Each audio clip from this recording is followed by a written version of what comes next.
죽여. 어둠 속에서 들린 남자의 목소리. 쇠파이프가 번쩍였습니다. 저는 뒤로 넘어졌습니다. 손바닥이 깨진 유리에 찢어지며 피가 솟았습니다. 이 할망구, 오지 말라고 했잖아. 61살 청소부로 30년을 산 제가 오늘 밤 구로구 폐공장 골목에서 죽을 것 같았습니다. 그때 누군가 제 손목을 붙잡았습니다. 엄마인 척 하세요. 빨리. 거칠지만 따뜻한 손이었습니다. 낯선 남자였습니다. 30대 초반 시멘트 가루 묻은 작업복. 하지만 그 눈빛을 저는 알고 있었습니다. 28년 전 잃어버린 아들의 눈빛이었습니다. 어떻게 이런 일이 벌어진 걸까요? 사흘 전으로 돌아가겠습니다. 12월 17일 수요일. 저는 새벽 4시에 일어났습니다. 평소와 다를 것 없는 아침이었습니다. 서울 신림동 쪽방촌. 3평도 안 되는 제 방. 공용 화장실은 복도 끝에 있습니다. 창문은 반지하라 햇빛이 거의 들지 않습니다. 벽지는 곰팡이가 피었고 천장에서는 물이 샙니다. 월세 30만 원. 관리비 포함 40만 원. 제가 한 달 동안 버는 돈은 140만 원입니다. 하루 13시간씩 청소 일을 해서요. 첫 번째 일터는 지하철 2호선 신림역 화장실입니다. 새벽 4시 30분부터 6시까지 변기를 닦고 바닥을 닦고 거울을 닦습니다. 일당 25,000원. 두 번째 일터는 구로구 오피스텔입니다. 9시부터 12시까지 복도를 쓸고 계단을 닦고 엘리베이터를 청소합니다. 일당 3만 원. 세 번째 일터는 노량진 학원가입니다. 오후 2시부터 5시까지 강의실을 쓸고 화장실을 닦고 쓰레기를 버립니다. 일당 3만 원. 그렇게 28년을 살았습니다. 왜냐고요? 아들을 찾기 위해서입니다. 그날도 평범한 하루였습니다. 아침 청소를 마치고 쪽방으로 돌아왔습니다. 우편함을 확인했습니다. 낡은 갈색 봉투가 꽂혀 있었습니다. 발신인이 없었습니다. 주소도 없었습니다. 손으로 쓴 제 이름만 있었습니다. 심장이 빨리 뛰기 시작했습니다. 28년 동안 이런 편지를 15번 받았습니다. 모두 사기였습니다. 당신 아들 봤어요. 부산에 있어요. 500만 원 주면 데려다 줄게요. 갔습니다. 아무도 없었습니다. 당신 아들 제가 키우고 있어요. 1,000만 원 주면 돌려줄게요. 갔습니다. 거짓말이었습니다. 15번 속았습니다. 2,000만 원을 잃었습니다. 28년 동안 청소 일하며 모은 돈의 대부분이었습니다. 그래서 이번에는 조심스러웠습니다. 봉투를 뜯었습니다. 안에는 사진 한 장이 들어 있었습니다. 손이 떨렸습니다. 빨간 티셔츠였습니다. 아이 옷이었습니다. 5살 정도 아이가 입을 만한 크기. 빨간색 반팔 티셔츠. 심장이 멎는 줄 알았습니다. 이 티셔츠를 저는 알고 있었습니다. 28년 전 정민우가 입고 있던 티셔츠였습니다. 실종 당일 2002년 6월 15일 토요일. 빨간 반팔 티셔츠에 청바지를 입고 있었습니다. 하지만 사진만으로는 확신할 수 없었습니다. 빨간 티셔츠는 흔하니까요. 두 번째 사진을 봤습니다. 티셔츠 목 안쪽이었습니다. 확대 사진이었습니다. 하얀 천에 파란 실로 수놓은 글씨가 보였습니다.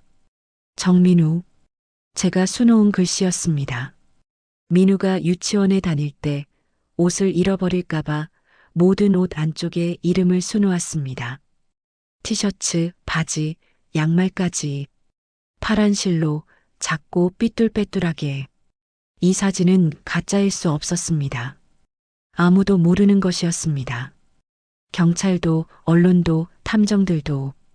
옷 안쪽 이름표를 아는 사람은 저와 재현 그리고 민우뿐이었습니다. 손이 너무 떨려서 사진을 떨어뜨릴 뻔했습니다. 바닥에 주저앉았습니다.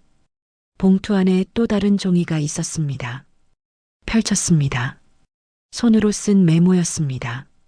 박미선 씨, 28년 전 정민우 실종 사건, 진실이 묻혀 있습니다. 당신이 알아야 할 것들이 있습니다. 증거는 구로구 가리봉동 구 대성섬유 공장 3층에 있습니다. 12월 20일 밤 10시. 혼자 오십시오. 경찰에 신고하면 모든 증거를 즉시 파기합니다. 이것이 마지막 기회입니다. 이번에 놓치면 영원히 진실을 모르게 됩니다. 저는 한참을 그 자리에 앉아 있었습니다. 어떻게 해야 할까요? 경찰에 신고해야 할까요? 하지만 편지에는 경찰 오면 증거 파기한다고 했습니다. 28년을 기다렸습니다. 이제 와서 경찰 때문에 놓칠 수는 없었습니다. 혼자 가야 할까요? 위험할 것 같았습니다. 밤 10시 폐공장. 함정일 수도 있었습니다. 하지만 사진이 있었습니다. 빨간 티셔츠, 목 안쪽 이름표, 제가 수놓은 정민우. 이건 진짜였습니다. 누군가 민우를 알고 있었습니다. 누군가 진실을 알고 있었습니다. 저는 결심했습니다. 가기로. 12월 20일 토요일이 왔습니다. 낮 동안 일을 했습니다. 평소처럼. 하지만 머릿속은 복잡했습니다. 저녁 6시 일을 마치고 쪽방으로 돌아왔습니다. 샤워를 했습니다. 검은색 패딩을 입었습니다. 모자를 깊게 눌러 썼습니다. 가방을 챙겼습니다. 후추 스프레이 만약을 위해. 손전등 폐공장은 어두울 테니까. 휴대전화 충전 100%. 민우 사진 28년 된 사진. 5살 민우가 빨간 티셔츠를 입고 환하게 웃고 있는 사진. 엄마 나 커서 소방관 될 거야. 왜? 사람들 구하고 싶어. 그 목소리가 귓가에 맴돌았습니다. 밤 9시 쪽방을 나섰습니다. 지하철을 탔습니다. 신림역에서 2호선을 타고 구로 디지털 단지역에서 내렸습니다. 밤 9시 40분이었습니다. 역에서 걸어서 15분 거리. 가리봉동 구 대성섬유 공장. 20년 전에 문을 닫은 공장이었습니다. 인터넷으로 확인했습니다.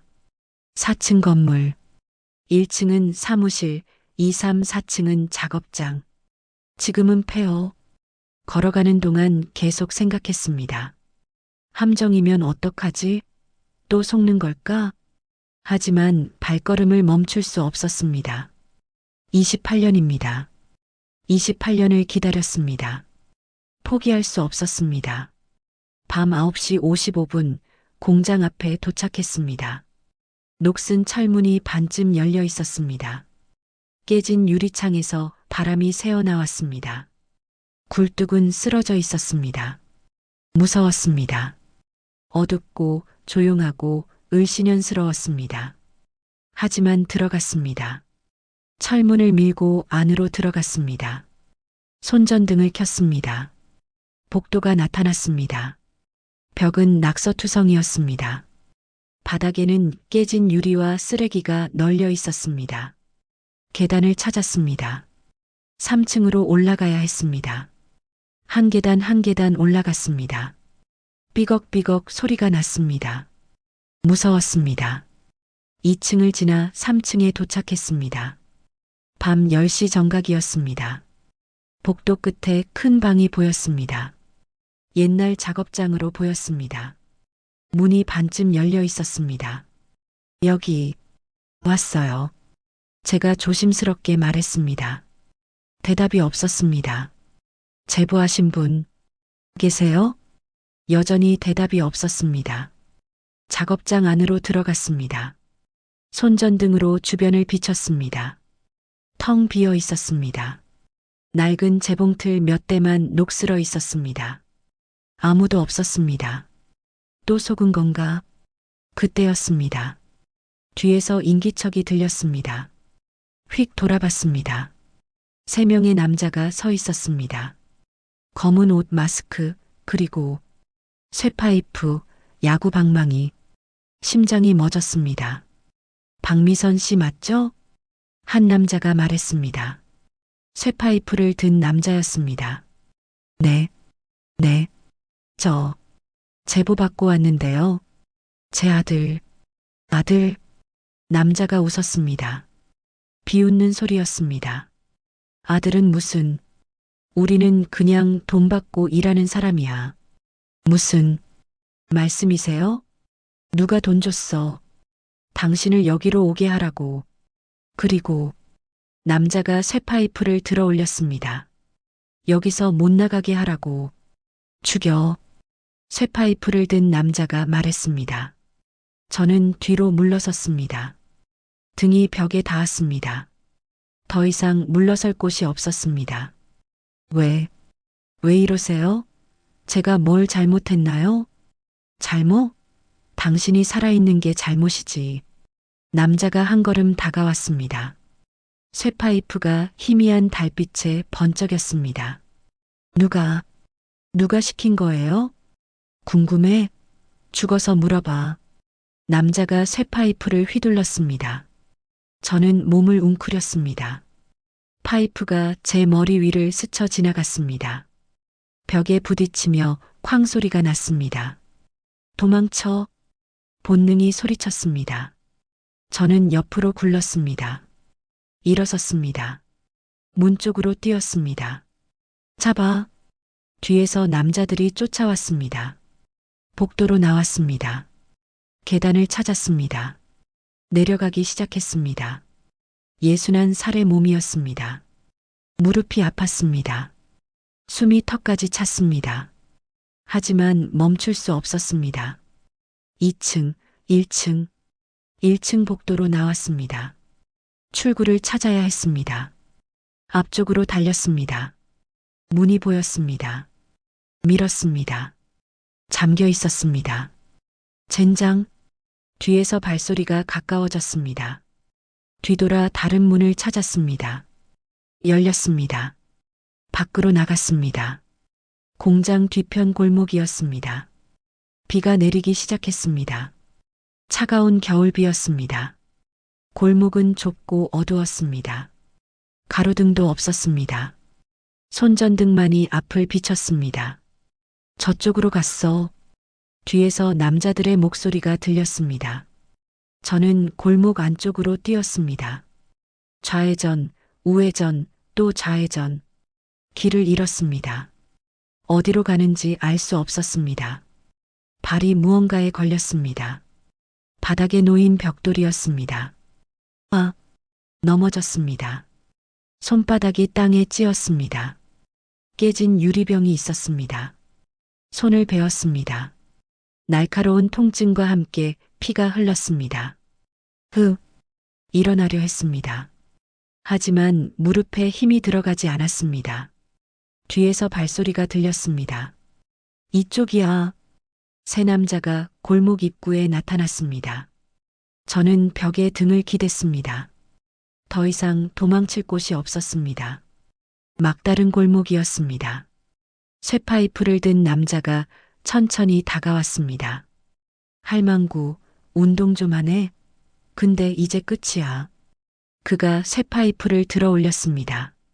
저는 눈을 감았습니다. 민우야, 미안해. 엄마가 너를 끝까지 찾지 못했어. 아줌마. 갑자기 누군가 제 손목을 붙잡았습니다. 강한 힘이었습니다.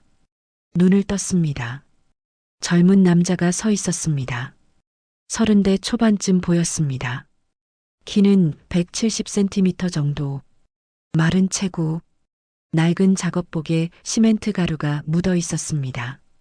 얼굴은 흙먼지로 더러웠지만 눈빛만큼은 또렷했습니다.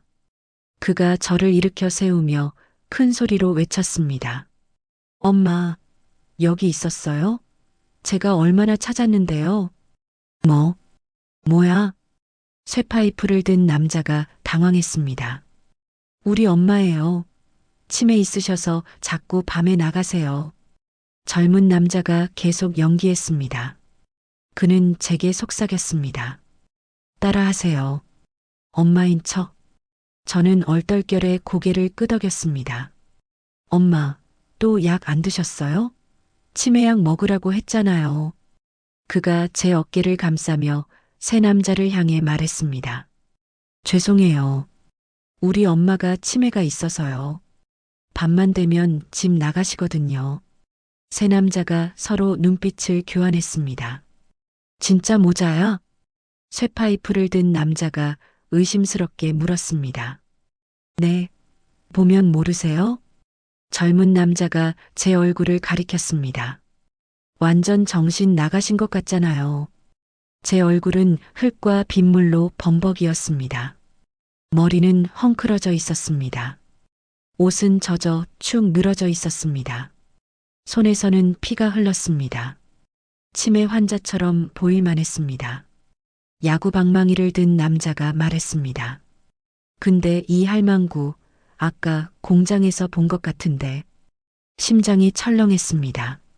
하지만 젊은 남자는 침착했습니다. 공장이요? 우리 엄마 거기도 갔어요?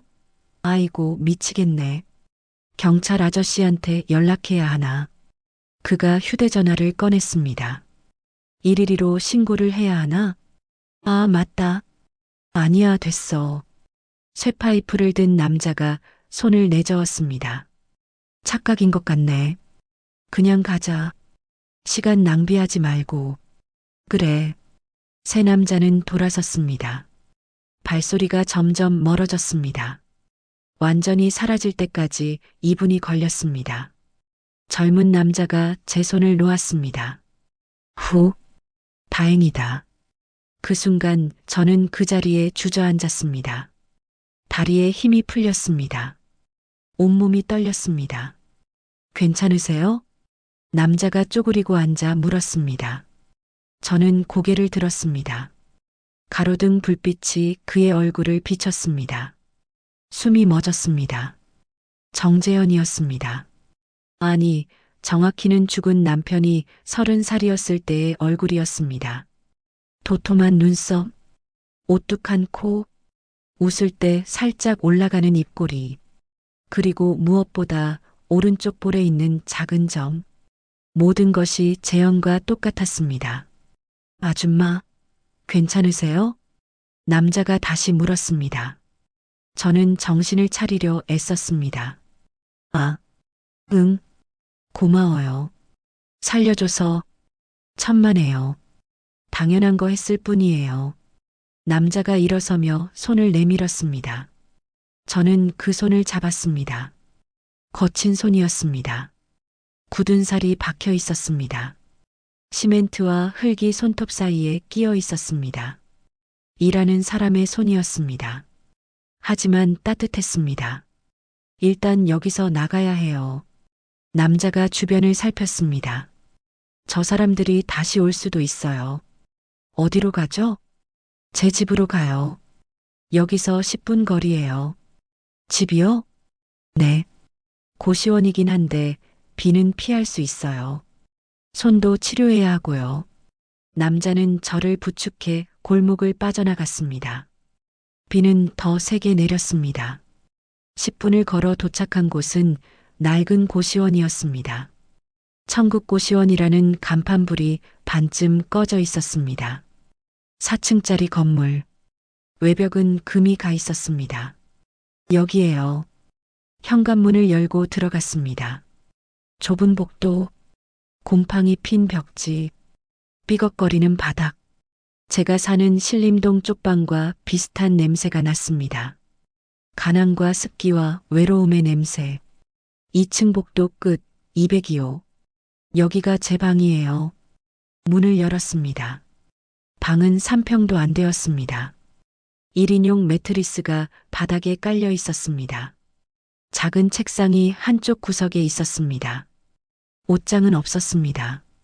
벽에 못을 박아 옷걸이 몇 개가 걸려 있을 뿐이었습니다. 좁죠? 근데 뭐 잘 곳은 있으니까.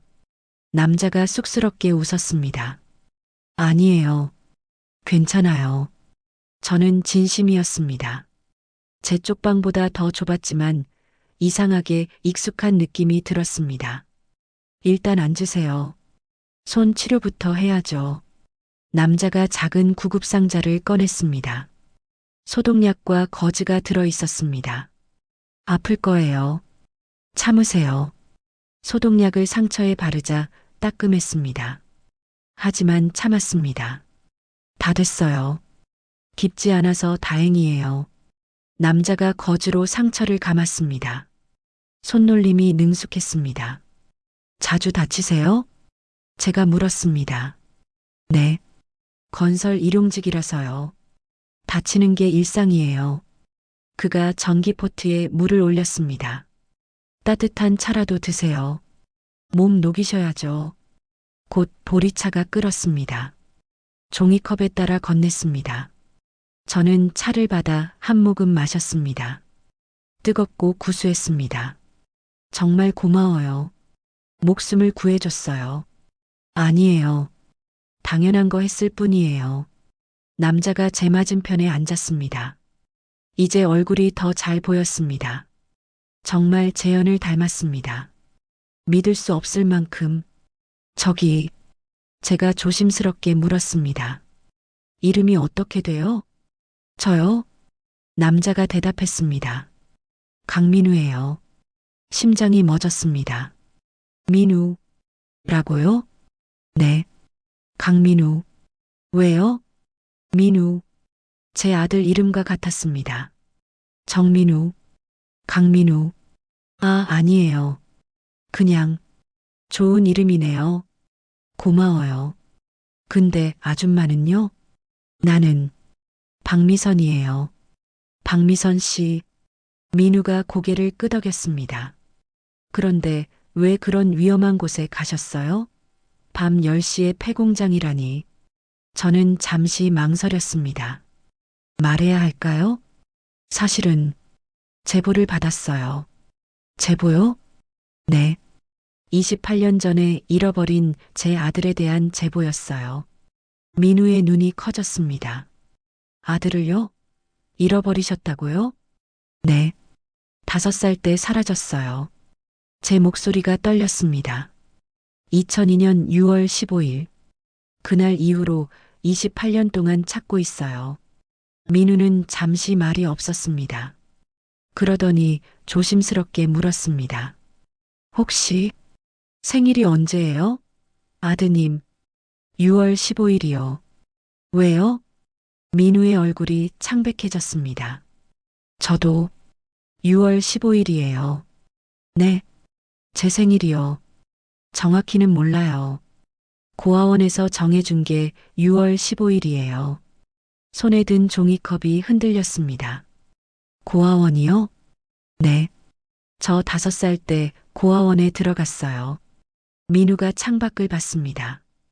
부모가 누군지 몰라요. 33년 동안 혼자 살았어요. 5살, 6월 15일, 고아원. 모든 것이 일치했습니다. 그 흉터는 저는 민우의 오른손을 봤습니다. 검지 아래에 작은 흉터가 있었습니다. 아, 이거요? 어릴 때부터 있었대요. 어떻게 생긴 건지는 몰라요. 정민우도 같은 자리에 흉터가 있었습니다. 3살 때 가위로 종이를 오리다가 손을 베었습니다. 병원에서 오반을 꿰맸습니다. 우연일까요? 얼굴, 이름, 생일, 나이, 흉터, 모든 것이 일치했습니다. 하지만 확신할 수 없었습니다. 확신하기에는 너무 두려웠습니다. 만약 아니라면? 만약 제가 너무 간절해서 보고 싶은 것만 본다면? 아줌마, 괜찮으세요? 민우가 걱정스러운 얼굴로 물었습니다. 네, 괜찮아요. 거짓말이었습니다. 전혀 괜찮지 않았습니다. 아줌마, 오늘 밤 여기서 주무세요. 민우가 말했습니다. 네, 밖에 비 오잖아요. 그리고 저 사람들이 아직 근처에 있을 수도 있어요. 창밖을 봤습니다. 비는 더욱 거세게 내렸습니다. 빗소리가 창문을 두드렸습니다. 하지만 방이 너무 좁은데 괜찮아요. 제가 바닥에서 잘게요.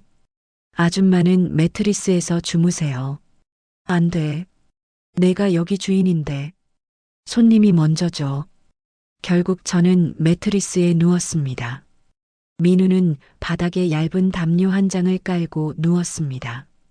전등을 껐습니다. 어둠이 방을 채웠습니다. 민우의 숨소리가 들렸습니다. 규칙적이고 깊은 숨소리였습니다. 저는 천장을 바라봤습니다.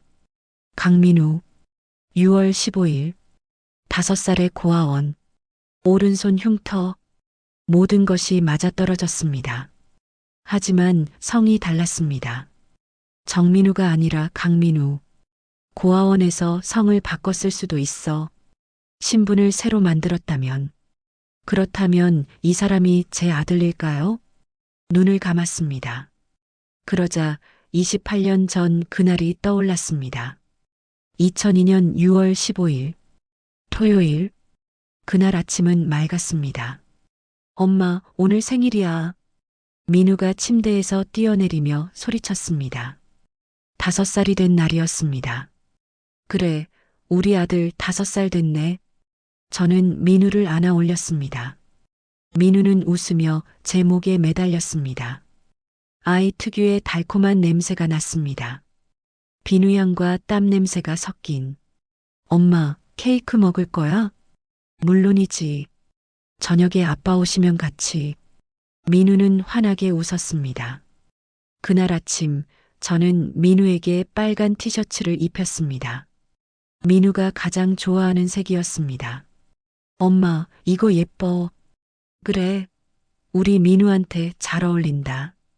티셔츠 목 안쪽에는 제가 수놓은 이름표가 있었습니다. 파란 실로 작게. 정민우, 엄마 나 커서 소방관 될 거야. 민우가 말했습니다. 손에는 빨간 소방차 장난감을 들고 있었습니다. 4살 생일 선물로 산 것이었습니다. 왜 소방관? 사람들 구하고 싶어. 불 끄고 사람 구하고. 민우가 소방차를 굴리며 뛰어다녔습니다. 부흥 불이야. 불이야.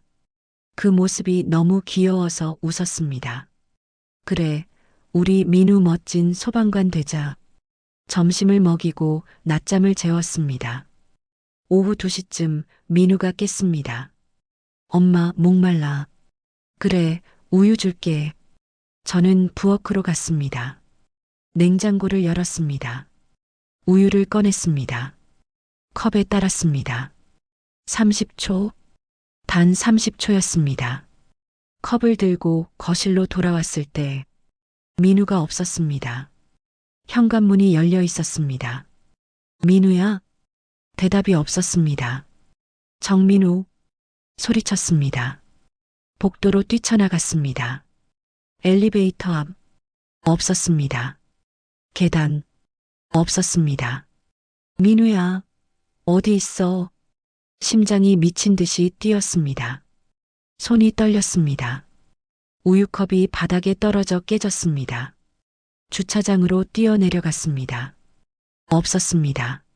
민우야, 정민우, 목이 쉬도록 소리쳤습니다.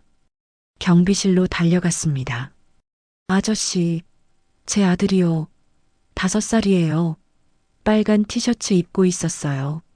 손이 너무 떨려서 경비원의 옷을 제대로 잡지도 못했습니다. 진정하세요. CCTV 확인해 볼게요. 화면을 돌렸습니다. 오후 2시 34분.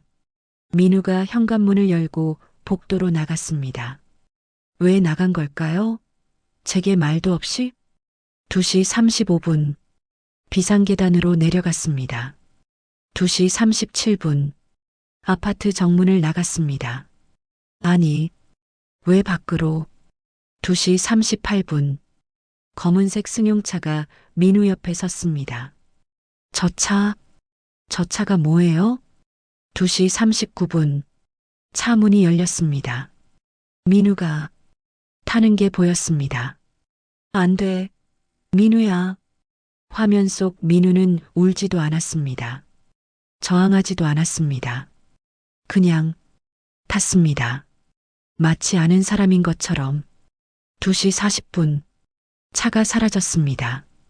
차 번호 보이세요? 잠깐만요. 경비원이 화면을 확대했습니다. 번호판이 보였습니다. 하지만 진흙으로 일부러 가려져 있었습니다. 경찰 불러야겠어요. 경비원이 전화를 들었습니다. 저는 그 자리에 주저앉았습니다. 30초, 단 30초 눈을 뗐을 뿐인데 제 아들이 사라졌습니다. 어둠 속에서 눈을 떴습니다. 고시원 202호. 지금 이곳. 눈물이 흘렀습니다. 28년이 지났지만 그날을 떠올리면 여전히 가슴이 찢어졌습니다. 옆에서 민우가 뒤척였습니다. 작은 신음소리였습니다. 잠꼬대였습니다. 엄마. 민우가 중얼거렸습니다. 엄마. 어디 갔어? 제 심장이 쿵 내려앉았습니다. 민우는 잠결에 엄마를 찾고 있었습니다. 33년 동안 한 번도 만나지 못한 엄마를 저는 조용히 일어났습니다. 민우에게 다가갔습니다. 제가 덮고 있던 이불을 민우에게 덮어줬습니다. 괜찮아. 엄마가 여기 있어. 속삭였습니다. 민우의 얼굴이 평온해졌습니다. 신음이 멈췄습니다. 저는 민우 옆에 앉았습니다. 얼굴을 자세히 봤습니다. 죽은 남편 재현의 얼굴이었습니다. 젊은 시절 재현의 얼굴 그대로. 그런데 자세히 보니 다른 점도 있었습니다. 턱선이 조금 더 각졌습니다. 눈썹이 조금 더 짙었습니다. 재현과 비슷하지만 완전히 같지는 않아. 만약 이 사람이 정민우라면, 저와 재현의 아들이라면 둘을 섞은 얼굴이어야 했습니다. 하지만 지금 보이는 건 재현의 얼굴이었습니다. 저를 거의 닮지 않은. 아니야. 섣불리 판단하지 말자. 책상 쪽으로 시선이 갔습니다. 작은 서랍이 보였습니다. 혹시? 조심스럽게 일어났습니다. 책상으로 갔습니다. 서랍을 열었습니다. 최대한 소리나지 않게. 안에는 몇 가지 물건이 들어 있었습니다. 통장 한 권. 표지를 봤습니다. 잔액 87만 원. 진통제 봉지들. 많았습니다. 많이 아픈가 보네. 그리고 작은 나무 상자 하나. 손이 떨렸습니다. 상자를 들어 올렸습니다. 가벼웠습니다. 열었습니다. 숨이 멎었습니다. 빨간 소방차 장난감이었습니다. 바퀴 하나가 떨어진 소방차. 손이 너무 떨려서 상자를 떨어뜨릴 뻔했습니다. 이 소방차를 저는 알고 있었습니다. 정민우가 가장 좋아하던 장난감이었습니다. 실종 당일 손에 들고 있던 바로 그 소방차. 바퀴는 일주일 전에 떨어졌습니다. 민우가 계단에서 굴렸을 때 앞바퀴 하나가 떨어져 나갔습니다. 엄마, 소방차 고쳐줘. 민우가 울었습니다. 그래, 내일 고쳐줄게. 저는 약속했습니다. 하지만 내일은 오지 않았습니다.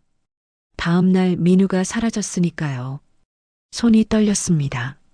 소방차를 들어 올렸습니다. 뒤집었습니다. 바닥에 뭔가 새겨져 있었습니다. 손전등으로 비쳤습니다. 작은 글씨였습니다. 정민우. 매직펜으로 쓴 제 손글씨였습니다. 세상이 멈췄습니다. 민우야. 소리 없이 울었습니다. 우리 아들. 상자를 다시 넣었습니다. 서랍을 닫았습니다. 바닥에 주저앉았습니다. 증거였습니다.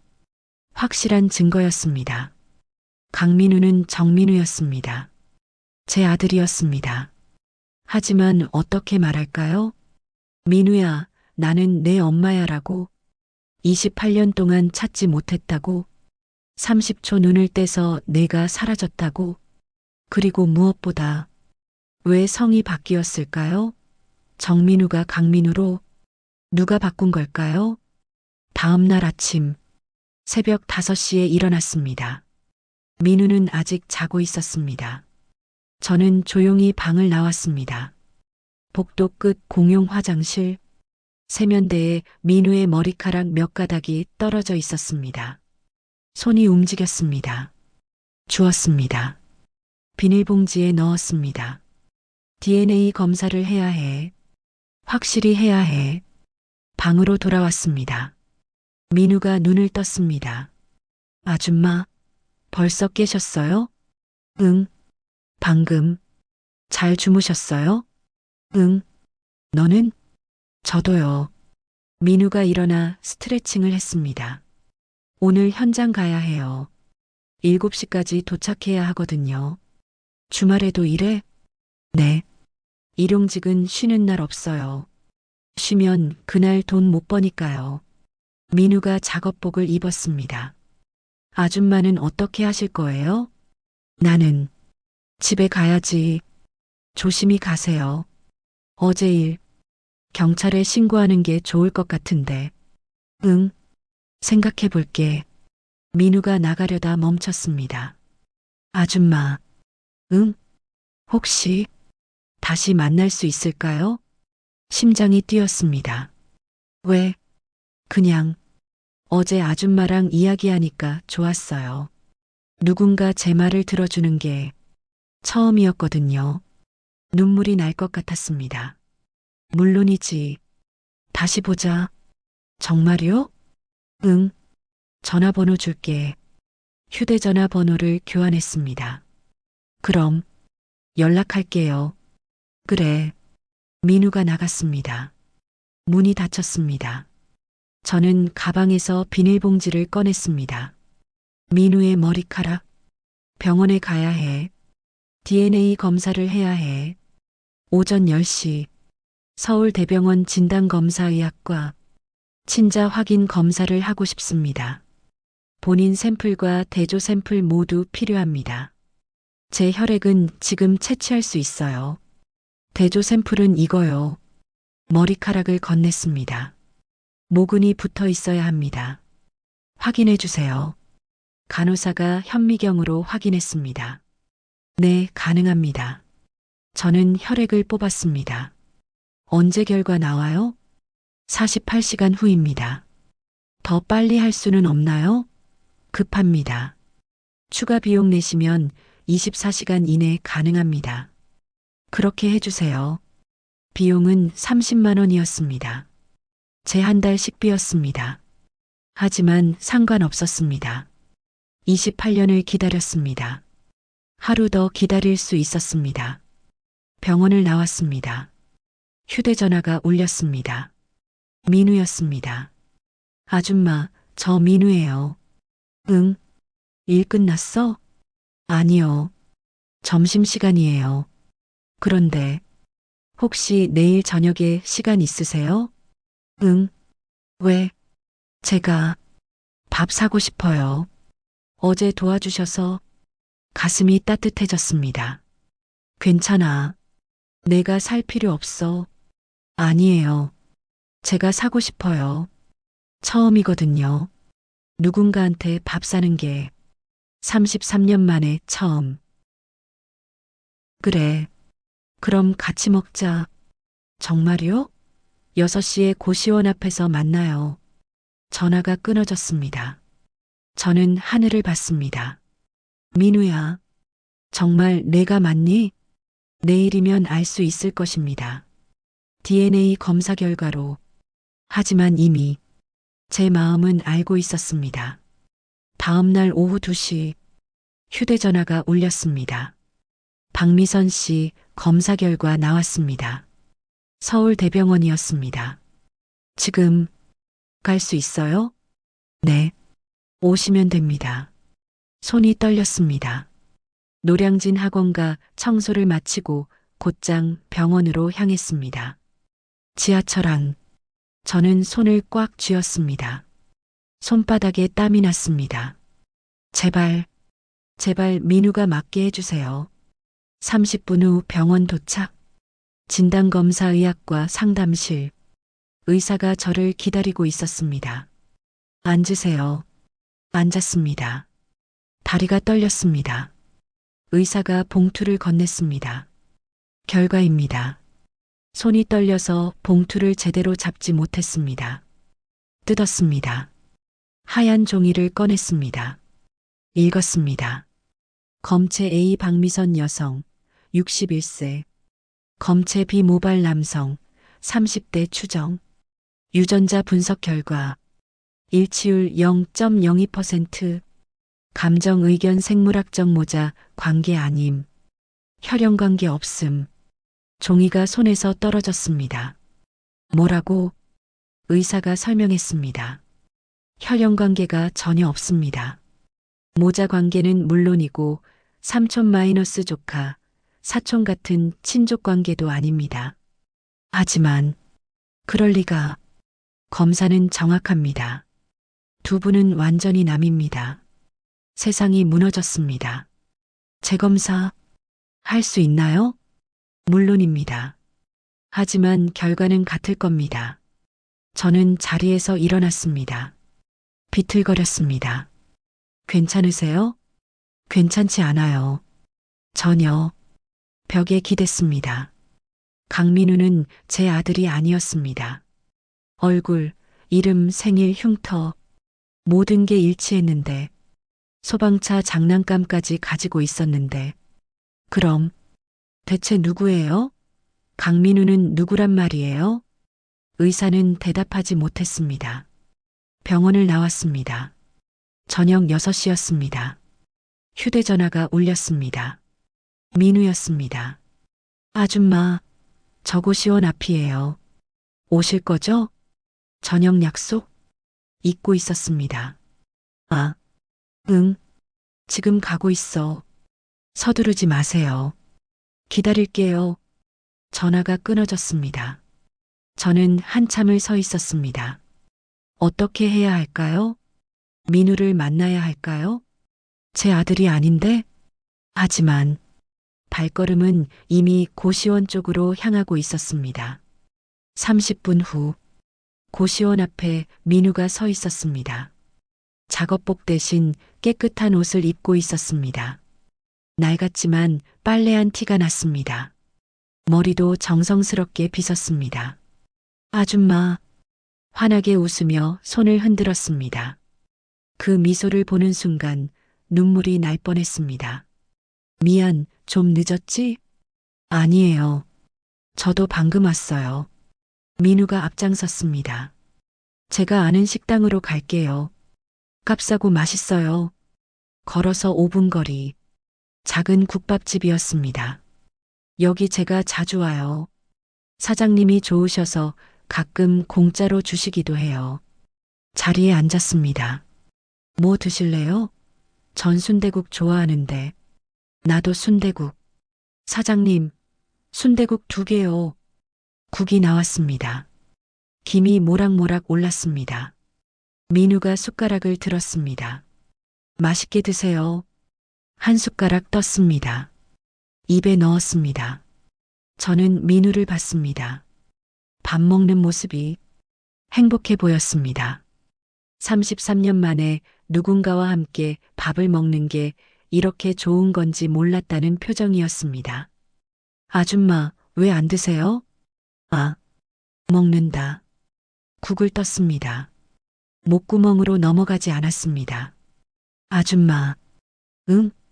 어제 정말 고마웠어요. 뭐가? 같이 있어줘서요.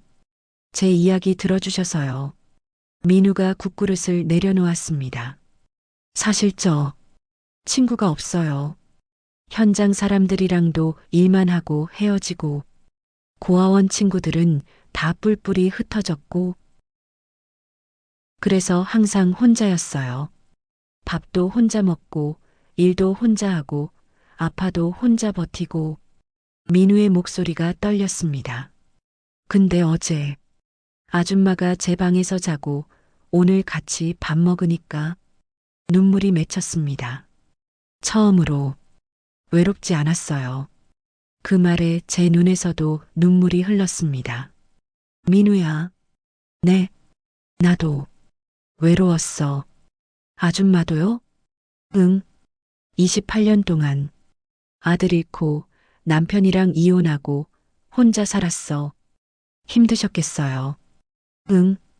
근데 너를 만나고 조금 덜 외로워진 것 같아. 정말요? 응. 거짓말이 아니었습니다. 민우가 제 친아들이 아니어도, 혈연이 아니어도 이 사람은 저에게 소중했습니다. 아줌마, 응? 혹시 저를 가족이라고 생각해 주실 수 있나요? 심장이 쿵 내려앉았습니다. 가족이요? 네. 아드님은 아니지만 그냥 가족처럼, 어머니처럼 눈물이 쏟아졌습니다. 물론이지. 정말요? 응. 우리 가족하자. 민우가 울었습니다. 33살 남자가 식당에서 소리 없이 울었습니다. 저도 울었습니다. 식사를 마치고 나왔습니다. 밤하늘에 별이 빛났습니다. 아줌마, 집까지 바래다 드릴게요. 괜찮아. 혼자 갈 수 있어. 아니에요. 어제 그런 일도 있었는데 안심이 안 돼요. 결국 민우가 신림동까지 따라왔습니다. 쪽방 앞. 여기에요. 여기가 집이에요? 응. 좁지? 아니요. 제 방이랑 비슷해요. 민우가 웃었습니다. 그럼 저 갈게요.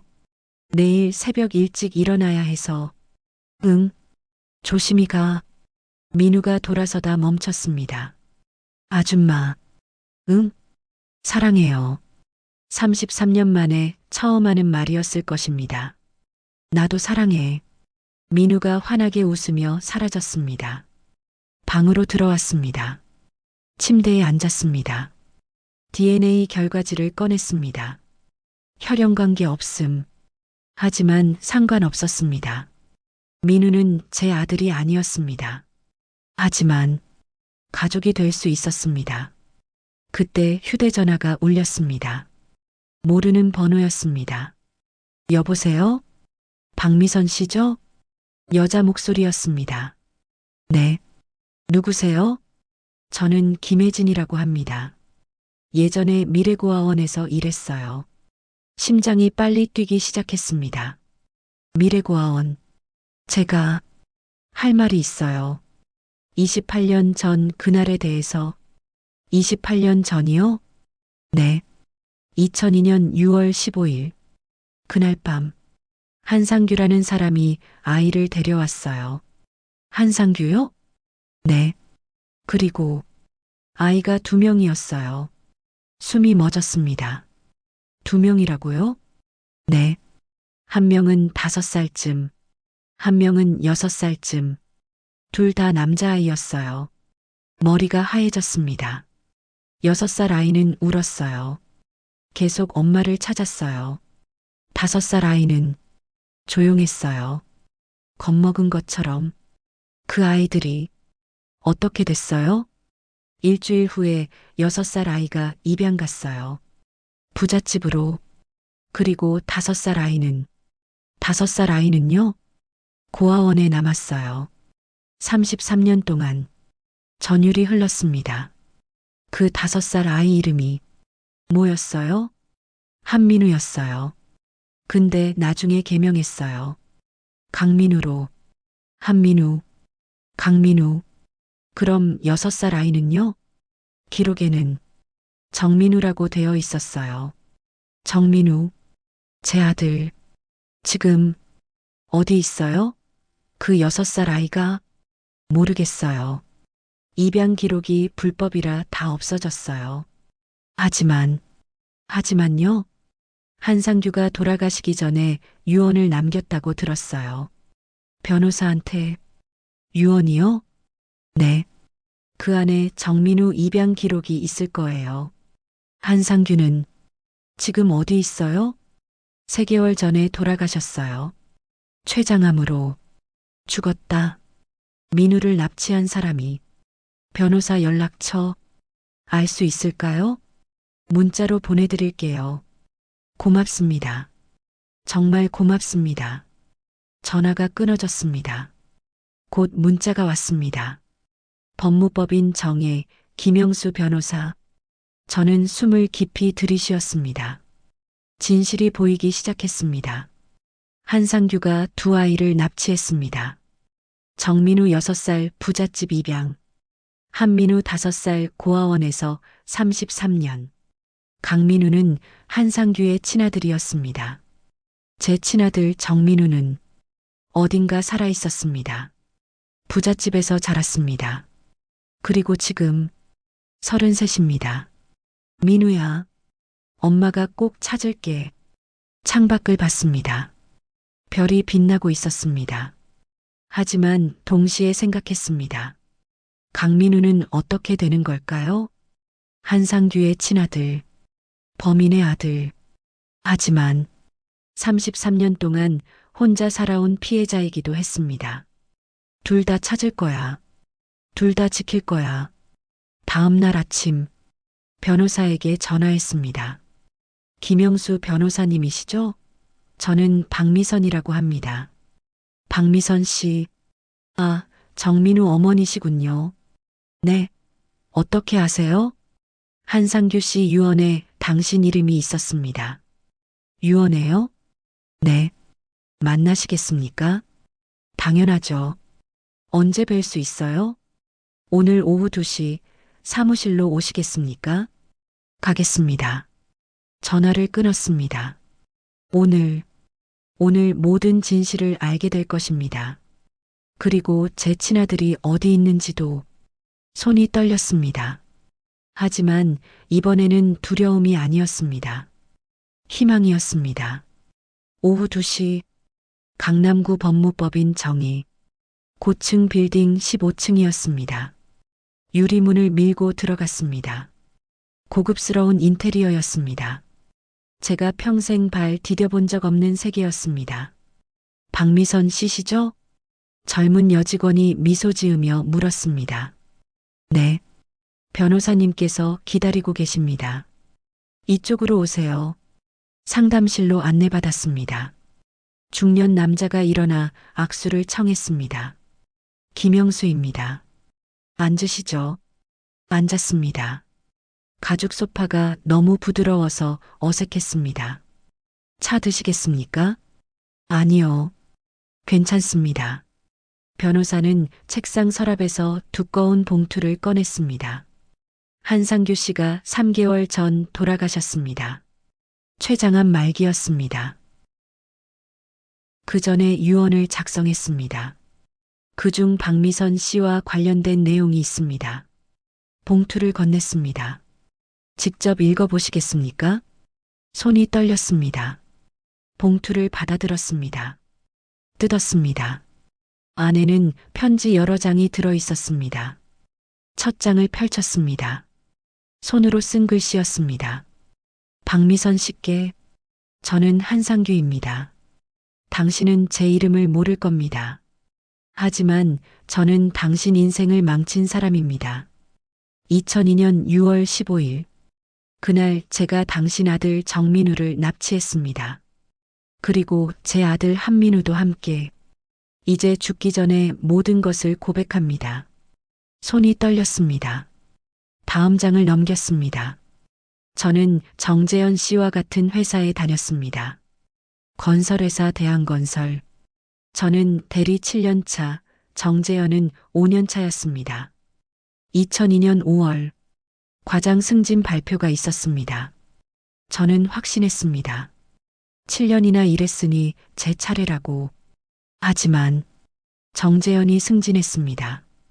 부장이 말했습니다. 한대리, 미안하네. 정대리 실적이 더 좋아서. 그날 밤 저는 술을 마셨습니다. 집에 돌아와 아내에게 소리쳤습니다. 7년이야. 7년을 일했는데 5년 일한 놈한테 밀렸어. 아내 윤미정은 말했습니다. 괜찮아요. 다음에 또 기회 있을 거예요. 하지만 괜찮지 않았습니다. 저는 정재현이 미웠습니다. 그의 웃는 얼굴이, 그의 행복한 가정이, 모든 것이. 그래서 복수하기로 했습니다. 저는 숨을 깊이 들이쉬었습니다. 다음 장. 6월 15일 토요일. 정재현 아들 생일이었습니다. 저는 알고 있었습니다. 회사에서 자랑했거든요. 우리 아들 오늘 6살이에요. 그날 저는 정재현 아파트로 갔습니다. 주차장에서 기다렸습니다. 오후 2시 30분. 빨간 티셔츠 입은 아이가 나왔습니다. 혼자였습니다. 믿을 수 없었습니다. 이렇게 쉬울 줄은. 차에서 내렸습니다. 아이에게 다가갔습니다. 민우야, 아빠 친구야. 아빠가 케이크 사오라고 했어. 아이는 순진하게 웃었습니다. 정말요? 응. 차에 있어. 같이 가자. 아이는 의심 없이 따라왔습니다. 차 문을 열었습니다. 그때 민우야. 뒤에서 목소리가 들렸습니다. 돌아보니 제 아들 한민우가 서 있었습니다. 5살이었습니다.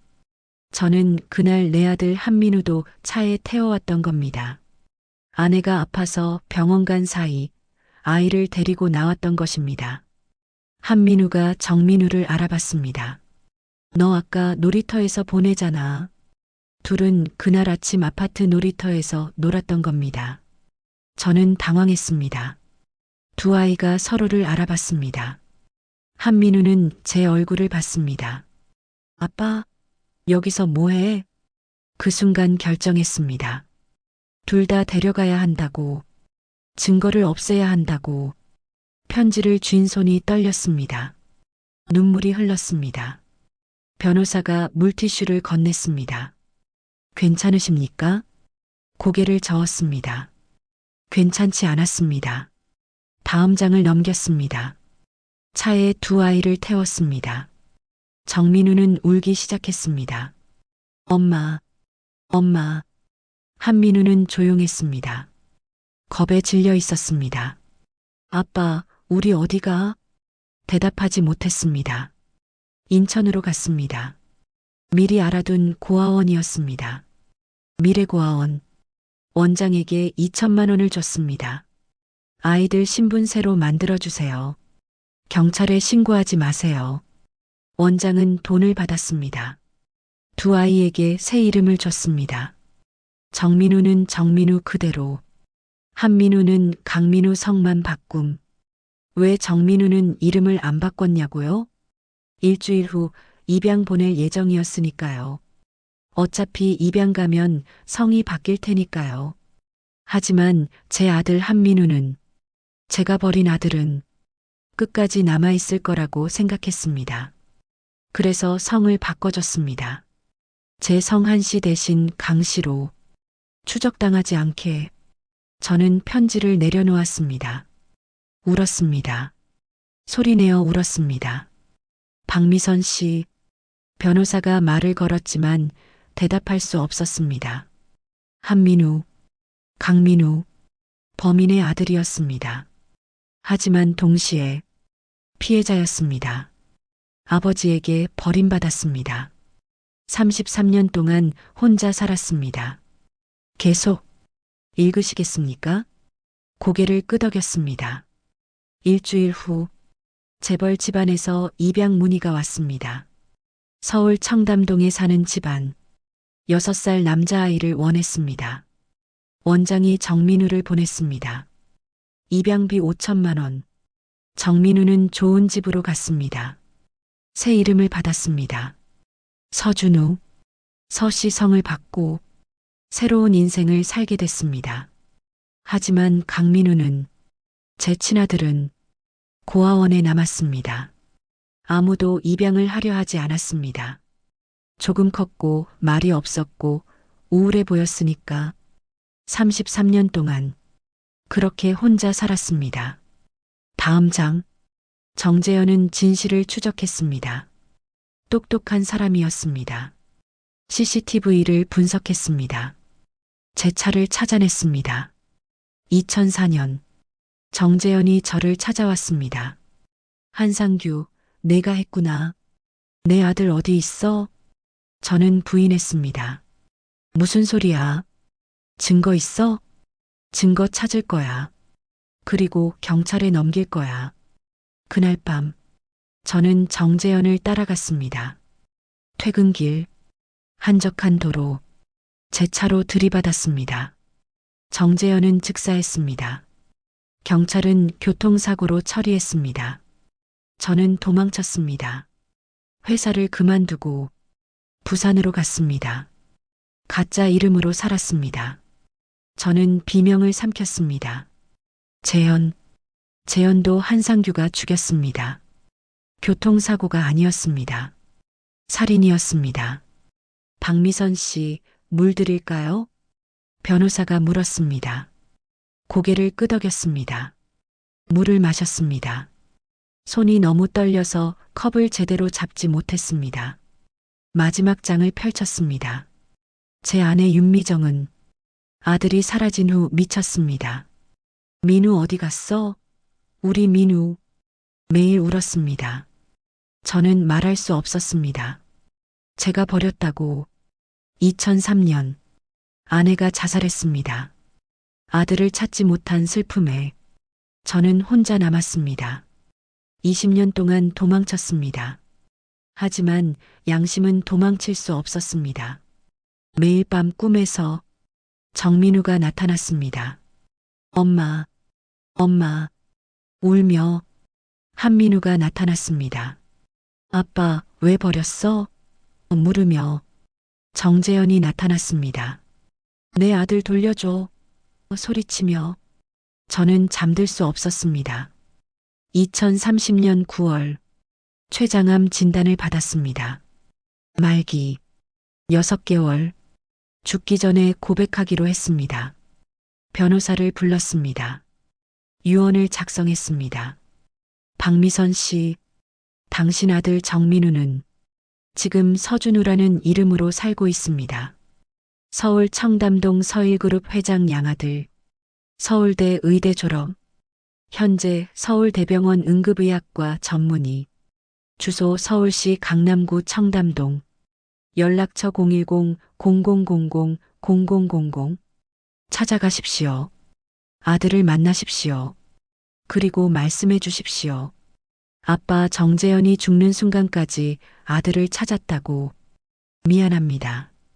강민우에게도 미안합니다. 제 친아들, 제가 버린 아들, 제 전 재산 30억 원을 강민우에게 남깁니다. 그리고 부탁합니다. 그 돈으로 재단을 만들어 주십시오. 실종 아동을 돕는 재단, 고아들을 돕는 재단, 제가 만든 죄를 조금이라도 갚을 수 있게. 한상규 올림. 2030년 11월 3일. 편지가 끝났습니다. 저는 한참을 앉아 있었습니다. 말을 할 수 없었습니다. 박미선 씨, 변호사가 서류를 꺼냈습니다. 서준우 씨 연락처입니다. 그리고 강민우 씨 재산 상속 서류입니다. 서류를 받았습니다. 서준우, 제 아들, 정민우, 28년 만에 찾았습니다. 연락, 해보실 건가요? 네. 목소리가 떨렸습니다. 그리고 강민우 씨에게는 말씀하셨습니까? 아직 못했어요. 말씀하셔야 합니다. 상속 문제도 있고. 고개를 끄덕였습니다. 하지만 어떻게 말할까요? 민우야, 너는 한상규 아들이야. 범인의 아들이야. 법무법인을 나왔습니다. 저녁 6시였습니다. 휴대전화를 꺼냈습니다. 서준우, 제 친아들. 번호를 눌렀습니다. 신호음이 울렸습니다. 1번, 2번, 3번. 여보세요? 남자 목소리였습니다. 젊고 차분하고 교양 있는 목소리였습니다. 저는 말이 나오지 않았습니다. 누구세요? 저는 박미선이라고 합니다. 박미선 씨? 무슨 일이시죠? 당신 28년 전 입양됐죠? 침묵이 흘렀습니다. 어떻게 아십니까? 저는 당신 친엄마예요. 긴 침묵. 전화 끊겠습니다. 잠깐, 제발, 한 번만 만나주세요. 제발이요. 28년 동안 찾았어요. 한 번만, 한숨 소리가 들렸습니다. 3일 후, 토요일 오후 2시, 병원 상담실로 오십시오. 고맙습니다. 정말 전화가 끊어졌습니다. 저는 그 자리에 주저앉았습니다. 찾았습니다. 아들을 찾았습니다. 하지만 동시에 걱정됐습니다. 강민우에게 어떻게 말할까요? 그때 휴대전화가 울렸습니다. 민우였습니다. 어머니. 민우는 이제 저를 어머니라고 불렀습니다. 응, 민우야. 오늘 몸이 좀 안 좋아서요. 왜? 어디 아파? 배가 아파요. 그리고 자꾸 토할 것 같아요. 심장이 철렁했습니다. 병원 가봤어? 아니요. 괜찮을 거예요. 안 돼.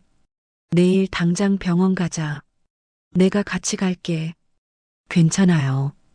괜찮지 않아. 약속해. 내일 병원 가자. 알겠어요. 전화를 끊었습니다. 불안했습니다. 다음 날 아침, 민우와 함께 병원으로 갔습니다. 서울대병원 소화기내과. 어디가 아프세요? 의사가 물었습니다. 배가 계속 아프고요. 토도 자꾸 나와요. 언제부터죠? 한 2주 정도 됐어요. 의사가 민우 배를 눌렀습니다. 여기 아파요? 네. 체중 감소는요? 5kg 정도 빠진 것 같아요. 의사 얼굴이 심각해졌습니다. 일단 혈액 검사하고 CT 찍어봐야겠습니다. 심각한 건가요? 제가 물었습니다. 검사 결과 보고 말씀드리겠습니다. 2시간 후 결과가 나왔습니다. 의사가 우리를 다시 불렀습니다. 앉으세요. 앉았습니다. 심장이 빨리 뛰었습니다. 의사가 모니터를 돌렸습니다. CT 사진이 보였습니다. 여기 보이시죠? 검은 덩어리가 보였습니다. 이게 뭐예요? 간암입니다. 세상이 멈췄습니다. 간암이라고요? 네. 크기가 7cm 정도 됩니다. 그리고 의사가 다른 부분을 가리켰습니다. 여기도 보이죠? 전이 된 것 같습니다. 전이요? 네. 3기 초입니다. 민우의 얼굴이 창백해졌습니다. 선생님, 저 죽는 건가요? 아닙니다. 치료하면 됩니다. 어떻게 치료하는데요? 항암 치료를 시작해야 합니다. 빠르면 빠를수록 좋습니다. 비용은 얼마나 들어요? 제가 물었습니다. 의사가 잠시 망설였습니다. 1년 치료에 약 5천만 원 정도입니다. 5천만 원. 제 통장에는 2,300만 원이 있었습니다. 28년 동안 모은 전부였습니다. 건강보험 적용되면 2천만 원 정도로 줄어듭니다. 하지만 환자분이 일용직이시라 건강보험 없어요. 민우가 작은 목소리로 말했습니다. 그럼 5천만 원 전액 본인 부담입니다. 침묵이 흘렀습니다. 일단 입원하셔야 합니다. 오늘 당장. 네. 민우가 고개를 끄덕였습니다. 병실, 4인실이었습니다. 다행히 창가 자리가 비어 있었습니다. 민우를 침대에 눕혔습니다. 어머니, 응, 저 치료 안 받을래요. 뭐라고? 5천만 원이요. 그거 어떻게 마련해요? 엄마가 어떻게든 할게. 어떻게요? 어머니 평생 모은 돈도 안 되잖아요. 대출 받으면 돼. 어머니가 왜 빚을 져요? 저 때문에? 민우의 눈에서 눈물이 흘렀습니다. 차라리 죽는 게 나아요. 그런 소리 하지 마. 제 목소리가 커졌습니다. 옆 침대 환자들이 쳐다봤습니다. 미안해요. 어머니. 민우가 울었습니다.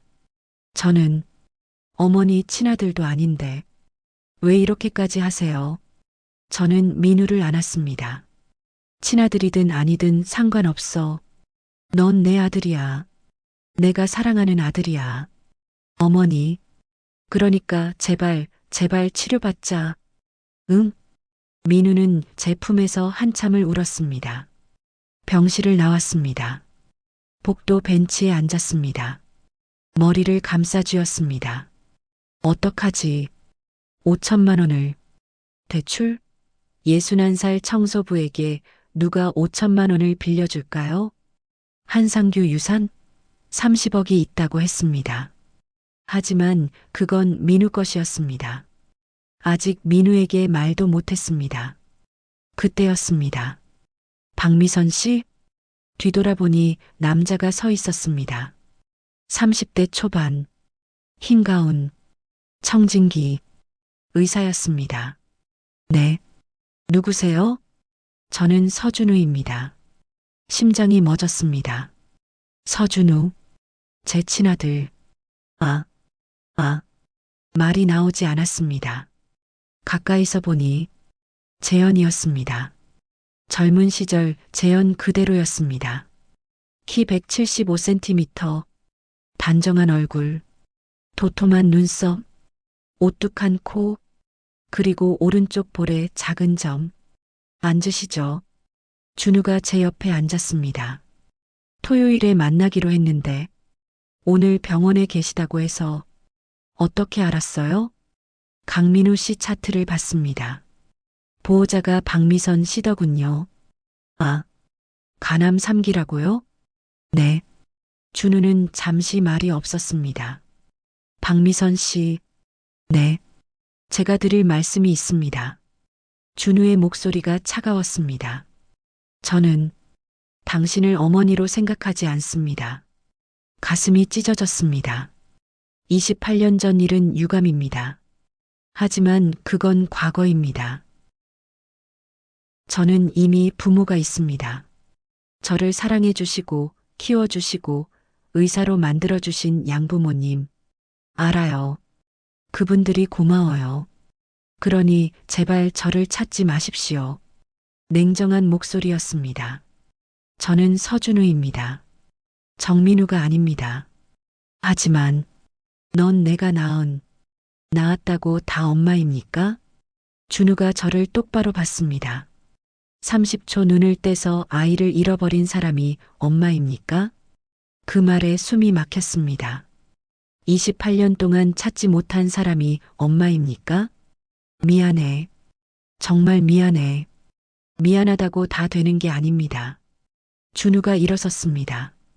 다시는 연락하지 마십시오. 제 인생에 나타나지 마십시오. 민우야. 서준우입니다. 함부로 이름 부르지 마십시오. 준우가 걸어갔습니다. 잠깐 뛰어가서 준우의 팔을 잡았습니다. 제발 한 번만 더 기회를 줘. 준우가 제 손을 떼어냈습니다. 죄송합니다. 저는 바쁩니다. 복도 끝으로 사라졌습니다. 저는 그 자리에 주저앉았습니다. 28년을 찾았습니다. 그리고 찾았습니다. 하지만 제 아들은 저를 거부했습니다. 어머니, 뒤에서 목소리가 들렸습니다. 돌아보니 민우가 서 있었습니다. 왜 나왔어? 누워 있어야지. 화장실 가려고요. 근데 우세요? 눈물을 닦았습니다. 아니야. 괜찮아. 방금 그 의사 선생님 누구예요? 아, 그냥 아는 사람이야. 민우는 의심스러운 눈빛으로 저를 봤습니다. 정말요? 응. 들어가자. 쉬어야지. 병실로 돌아왔습니다. 그날 밤 민우는 잠들었습니다. 저는 병실 창가에 서서 밤하늘을 봤습니다. 두 아들이 있었습니다.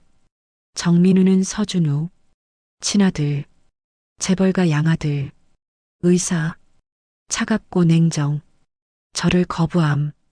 한민우는 강민우, 범인의 아들, 혈연 전혀 없음, 고아 출신 노동자, 따뜻하고 순수, 저를 어머니라 부름, 지금 죽어가고 있음. 아이러니했습니다. 친아들은 저를 원하지 않았습니다. 남인 강민우는 저를 엄마라고 불렀습니다. 그리고 저는 강민우를 더 사랑하고 있었습니다. 휴대전화가 울렸습니다. 변호사 김영수였습니다.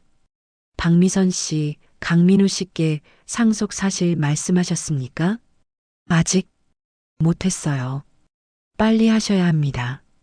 서류 처리 문제도 있고. 알겠습니다. 전화를 끊었습니다. 민우를 봤습니다. 잠든 얼굴이 평화로워 보였습니다. 어떻게 말하지? 민우야, 너는 한상규 아들이야. 그리고 30억 원을 상속받았어. 말하면 민우는 어떻게 반응할까요?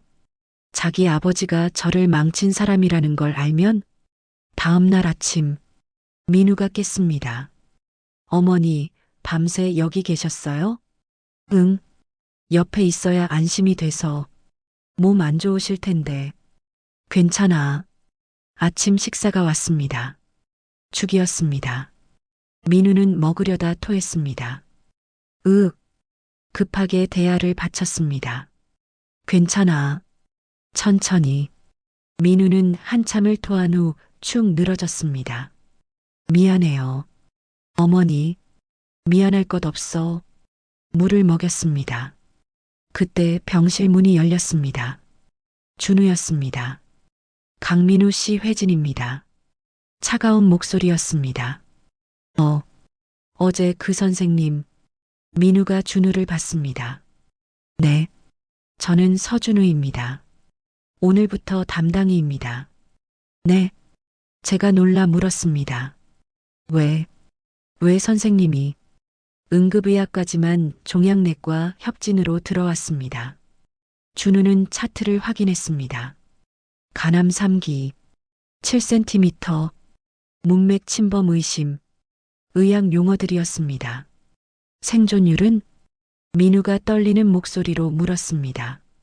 5년 생존율 30% 정도입니다. 30%요? 네. 하지만 항암 치료 잘 받으시면 올라갑니다. 얼마나요? 50%까지는 가능합니다. 준우는 감정 없이 말했습니다. 마치 기계처럼. 열심히 하시죠. 준우가 나가려는데. 선생님, 제가 불렀습니다. 준우가 돌아봤습니다. 왜 담당이를 자청하신 거예요? 준우는 잠시 저를 봤습니다. 의사니까요. 그게 전부였습니다. 문이 닫혔습니다. 어머니, 민우가 물었습니다. 저 선생님, 정말 그냥 아는 사람이에요? 대답할 수 없었습니다.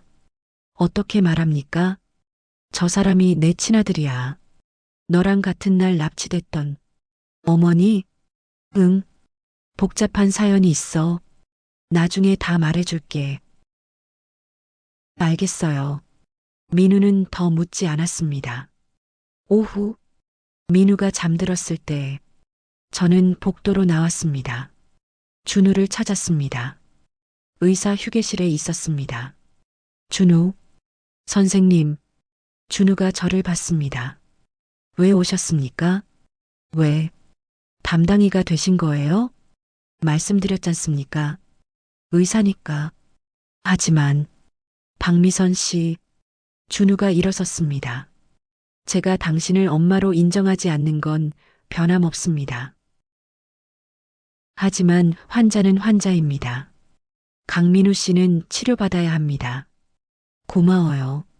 감사할 일 아닙니다. 제 직업입니다. 준우가 서류를 정리했습니다.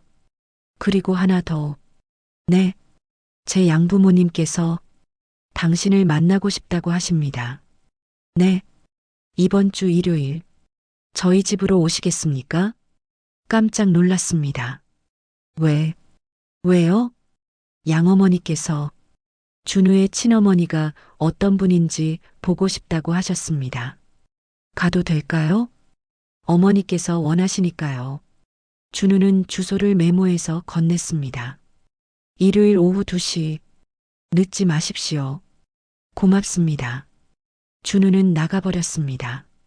저는 메모를 받습니다. 청담동 주소였습니다.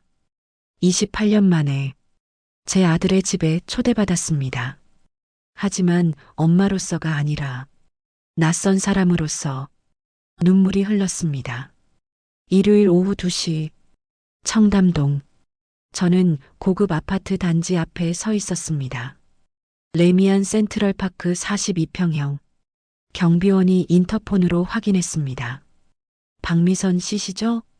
올라가시면 됩니다. 15층 1502호. 엘리베이터를 탔습니다. 거울에 비친 제 모습을 봤습니다. 28년 된 검은 코트, 낡은 가방, 거친 손, 주름진 얼굴. 이런 모습으로 가도 될까? 하지만 다른 옷이 없었습니다. 15층 도착. 초인종을 눌렀습니다. 문이 열렸습니다. 중년 여성이 미소 지으며 맞이했습니다. 어서 오세요. 박미선 씨시죠? 네. 안녕하세요. 들어오세요. 안으로 들어갔습니다. 넓었습니다. 거실만 제 쪽방의 10배는 됐습니다. 큰 창문으로 한강이 보였습니다. 고급 가구들, 그림들, 다른 세상이었습니다. 앉으세요. 소파에 앉았습니다. 가죽 소파가 너무 부드러웠습니다. 차 드시겠어요? 아, 네. 감사합니다. 곧 중년 남성이 나왔습니다. 준우의 양아버지였습니다. 안녕하세요. 서일그룹 회장 서강일입니다. 박미선입니다. 악수를 나눴습니다. 그의 손은 부드러웠습니다. 저의 손은 거칠었습니다. 준우 곧 올 겁니다. 병원에서 일하다가 차가 나왔습니다. 고급 찻잔에 담긴 녹차였습니다. 박미선 씨, 준우 어머니가 입을 열었습니다. 준우한테 들었어요. 28년 전 일. 네. 힘드셨겠어요. 예상치 못한 말이었습니다. 네. 아이를 잃어버리고 28년을 찾으셨다니 얼마나 힘드셨을까요? 눈물이 났습니다. 고맙습니다. 준우를 잘 키워주셔서. 아니에요.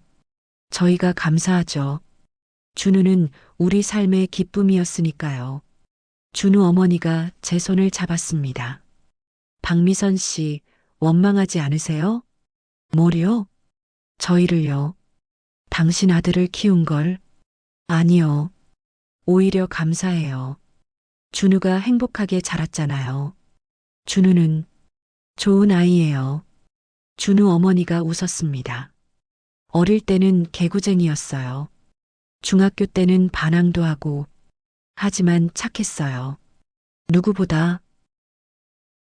고등학교 때 의사가 되고 싶다고 했어요. 사람을 살리고 싶어요라고. 그 말에 심장이 뛰었습니다. 28년 전 민우도 그렇게 말했습니다. 사람들 구하고 싶어. 의대 가서도 열심히 했어요. 지금은 응급의학과 최고 전문의예요. 자랑스러운 목소리였습니다. 하지만 준우 어머니의 목소리가 낮아졌습니다. 가끔 외로워 보였어요. 외로워요? 네. 뭔가 채워지지 않는 것 같은 표정. 우리가 아무리 사랑해줘도 어쩌면 친어머니를 그리워했던 것 같아요. 본인도 모르게 눈물이 흘렀습니다. 그때 현관문이 열렸습니다. 다녀왔습니다. 준우였습니다. 저를 보더니 표정이 굳었습니다. 오셨어요? 차가운 목소리였습니다. 준우야, 인사해. 너를 낳아주신 어머니께서 오셨어. 안녕하십니까? 준우는 제대로 눈도 마주치지 않았습니다. 앉아. 같이 차 마시자. 저는 괜찮습니다. 방에 가 있겠습니다. 준우야, 피곤합니다. 먼저 들어가겠습니다. 준우는 자기 방으로 들어가 버렸습니다. 문이 닫혔습니다. 침묵이 흘렀습니다. 죄송해요. 준우 어머니가 말했습니다. 아니에요. 괜찮아요. 준우가 아직 받아들이기 힘든가 봐요. 당연해요. 28년 만에 나타났는데 준우 아버지가 입을 열었습니다. 박미선 씨, 우리 준우한테 시간을 주세요. 네. 준우는 착한 아이예요. 시간이 지나면 마음을 열 거예요. 고맙습니다. 그리고 하나 더. 네. 우리가 도와드릴 일 있으면 말씀하세요. 아니요. 괜찮습니다. 준우 친어머니시잖아요. 이제 가족이에요. 그 말에 눈물이 쏟아졌습니다. 고맙습니다. 정말. 1시간 후 준우 집을 나왔습니다. 엘리베이터를 기다리는데 뒤에서 목소리가 들렸습니다. 지금 가세요. 준우였습니다. 방까지 바래다 드리겠습니다. 아, 아니에요. 괜찮아요. 어머니께서 그러라고 하셨습니다. 엘리베이터를 탔습니다. 침묵이 흘렀습니다. 민우야. 서준우입니다. 준우야. 고마워. 민우 담당에 맡아줘서 제 일입니다. 그래도 박미선 씨, 준우가 저를 봤습니다. 제가 강민우 씨를 치료하는 건 의사로서입니다. 당신 때문이 아닙니다. 알아. 헷갈리지 마십시오. 엘리베이터가 1층에 도착했습니다. 문이 열렸습니다. 준우가 먼저 나갔습니다.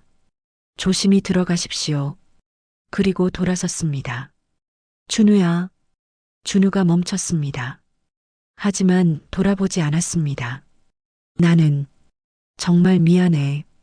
30초 눈을 뗀 것, 28년 동안 찾지 못한 것, 모두 내 잘못이야. 하지만 한 번도 널 잊은 적 없어. 매일 밤 꿈에서 봤어. 널 찾으려고 28년을 살았어. 준우의 어깨가 떨렸습니다. 미안해. 좋은 엄마 못 돼서, 널 지켜주지 못해서. 침묵. 준우가 천천히 돌아섰습니다. 눈이 붉어져 있었습니다. 박미선 씨, 응, 저는 아직 준비가 안 됐습니다. 알아. 당신을 엄마로 받아들이기엔 너무 갑작스럽습니다. 천천히 해도 돼. 나는 기다릴 수 있어.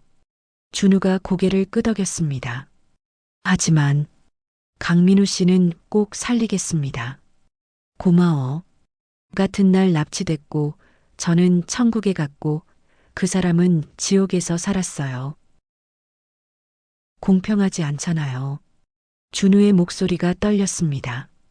그래서 살리고 싶어요. 제가 받은 행운을 나눠주고 싶어요. 눈물이 흘렀습니다. 고마워. 정말 고마워. 준우는 더 이상 말하지 않았습니다. 그냥 고개를 숙이고 돌아갔습니다. 병원으로 돌아왔습니다. 민우는 창가에 서 있었습니다. 어머니, 환하게 웃었습니다. 다녀왔어. 네. 어디 다녀오셨어요? 그게 이제 말해야 했습니다. 진실을. 민우야, 앉아. 왜요? 무슨 일 있어요? 할 말이 있어. 민우가 침대에 앉았습니다. 저도 옆에 앉았습니다. 민우야, 너 한상규라는 이름 들어봤어? 한상규요? 아니요. 누구예요? 심호흡을 했습니다. 28년 전 너랑 민우를 납치한 사람이야. 민우의 눈이 커졌습니다. 그 사람이요? 응. 그리고 목소리가 떨렸습니다. 그 사람이 내 친아버지야. 네. 민우가 벌떡 일어섰습니다. 무슨 말씀이세요? 한상규한테는 아들이 있었어. 한민우. 5살이었어. 2002년 6월 15일 한상규가 정민우를 납치할 때 자기 아들도 같이 데려갔어. 그게 저예요? 민우가 벽에 기댔습니다. 아니, 말도 안 돼. 미안해. 진작 말했어야 했는데. 그럼 저는 어머니 아들을 납치한 사람의 아들이라는 거예요? 민우야, 제 아버지가 어머니 인생을 망쳤다는 거예요? 민우의 목소리가 커졌습니다. 그래. 하지만 넌 잘못 없어. 너도 피해자야. 피해자요? 저는 가해자 아들이에요. 민우가 머리를 감싸 쥐었습니다. 어떻게요? 어떻게? 민우야, 진정해. 진정이요? 어떻게 진정해요? 제가 어머니한테 얼마나 큰 죄를 지은 건데요. 너는 죄 없어. 제가 소리쳤습니다. 내 아버지가 한 일이야. 너는 아무 잘못 없어. 민우가 울기 시작했습니다. 그럼 왜 저한테 잘해주세요? 원수의 아들인데. 너는 원수가 아니야. 내 아들이야. 아들이요? 전 어머니 친아들도 아닌데요. 상관없어. 피보다 중요한 게 있어. 저도 울었습니다. 민우야, 넌 33년 동안 혼자 살았어. 아빠한테 버림받고 엄마 없이, 가족 없이. 그게 얼마나 힘들었겠어. 이제 엄마가 있어. 나는 내 편이야. 절대 너를 버리지 않아. 민우가 제 품에 안겼습니다. 어머니, 응, 엄마 여기 있어. 한참을 울었습니다. 진정된 후 민우가 물었습니다. 그럼 저 진짜 정민우는요? 어머니 친아들은요? 찾았어. 어디 있어요? 서준우, 서울대병원 의사. 내 담당이. 민우가 깜짝 놀랐습니다. 서 선생님이요? 응, 재벌가에 입양돼서 잘 자랐어. 그럼 저랑 정민우 형은 너희는 같은 날 납치됐어. 그리고 형은 천국으로 너는 고아원으로. 민우가 창밖을 봤습니다. 운명이 참 잔인하네요. 응. 그런데 어머니. 응? 왜 서 선생님이 저를 치료하는 거예요? 저는 저 때문에 형이 납치당한 건데 내 잘못이 아니야. 그리고 준우도 알아. 너를 살리고 싶어 해. 왜요? 너도 피해자니까. 공평하지 않았으니까. 민우가 울었습니다. 저는 형한테 미안해요. 제 아버지 때문에. 민우야, 그런 생각하지 마. 그때 노크 소리가 들렸습니다. 문이 열렸습니다. 준우였습니다. 강민우 씨, 내일부터 항암 시작합니다. 네. 준우와 민우가 눈을 마주쳤습니다. 열심히 하십시오. 꼭 살아야 합니다. 고맙습니다. 준우가 나가려는데 민우가 불렀습니다. 서 선생님. 네. 저 미안합니다. 제 아버지 때문에. 준우가 멈췄습니다. 당신 잘못이 아닙니다. 하지만 강민우 씨. 준우가 돌아봤습니다. 당신은 피해자입니다. 가해자가 아닙니다. 헷갈리지 마십시오. 네. 준우가 나갔습니다. 민우가 중얼거렸습니다. 좋은 사람이네요. 형은. 응. 착한 아이야. 어머니. 응. 저 하나 더 물어볼 게 있어요. 뭔데? 한상규는 어떻게 됐어요? 3개월 전에 죽었어. 암으로. 그리고 유산을 남겼어. 유산이요? 30억 원. 너한테. 민우가 벌떡 일어났습니다. 30억 원이요? 응. 그리고 부탁을 남겼어. 그 돈으로 재단을 만들어 달라고. 실종 아동 돕는 재단. 민우는 한참 말이 없었습니다. 저는 받고 싶지 않아요. 민우야. 그 사람 돈 받고 싶지 않아요. 죄책감 때문에 준 돈이잖아요. 하지만 그 돈으로 치료할 수 있어. 싫어요.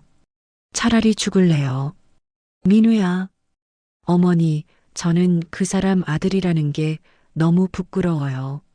그 사람 돈까지 받고 싶지 않아요. 저는 민우를 안았습니다. 알겠어. 내 마음대로 해. 하지만 치료는 받아야 돼. 어떻게요? 돈이. 엄마가 어떻게든 할게. 어머니, 넌 살아야 돼. 제발 살아줘. 민우가 울었습니다. 창밖으로 해가 지고 있었습니다. 다음 날, 민우의 첫 항암 치료가 시작됐습니다. 아파도 참으셔야 해요. 간호사가 주사를 꽂았습니다. 투명한 액체가 링거줄을 타고 민우 몸속으로 들어갔습니다. 30분 후, 민우는 구토하기 시작했습니다. 어머니, 괜찮아. 토해. 다 토해. 대야를 받쳐줬습니다. 민우는 위에 아무것도 없는데도 계속 헛구역질을 했습니다. 그만하고 싶어요. 조금만 참아. 곧 나아져. 거짓말이었습니다. 더 심해질 것을 알고 있었습니다. 사흘째 되는 날, 민우의 머리카락이 빠지기 시작했습니다. 베개에 머리카락이 한 움큼 떨어져 있었습니다. 민우는 거울을 보고 울었습니다. 제가 괴물 같아요. 아니야. 멋있어. 거짓말. 진짜야. 그리고 다시 잘할 거야. 치료 끝나면 일주일 후 민우는 완전히 대머리가 됐습니다. 2주차 민우는 거의 움직이지 못했습니다. 어머니, 물을 먹였습니다. 마시자마자 토했습니다. 죄송해요. 제가 너무 약해서.